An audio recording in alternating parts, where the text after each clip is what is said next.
ఈ walnuts same మన మెదడు ఎలా ఉంటుందో అలాగే ఉంటుందన్నమాట. నట్స్ అన్నిటిలోకెల్లా అత్యధికమైన బలమైన ఆహారము, ఎక్కువ కొవ్వున్న విత్తనము వాల్నట్టే. 100 గ్రాముల వాల్నట్స్లో నుండి 64% కొవ్వు ఉంటుందన్నమాట. శక్తి తీసుకుంటే 687 క్యాలరీలు, అంత ఎక్కువ శక్తి ఇందులో. మాంసకృతులు 15 గ్రాములు ఉంటాయి. కార్బోహైడ్రేట్స్ అతి తక్కువ 11 గ్రాములే, ఏదో పండ్లల్లో ఉన్నంత ఉంటుంది. అసలు ధాన్యాల్లో 67% కార్బోహైడ్రేట్స్ ఉంటాయి, 68%.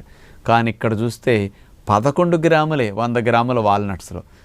మనకి ఈ రోజుల్లో చాలామంది కార్బోహైడ్రేట్స్ తగ్గించి తినాలి, మంచి ప్రోటీన్ ఫ్యాట్ ఉన్నాయి బాగా తీసుకోవాలనుకుంటారు కదా. అలాంటి వాటిలో నెంబర్ 1 ఆహారం ఈ వాల్నట్స్ అన్నమాట.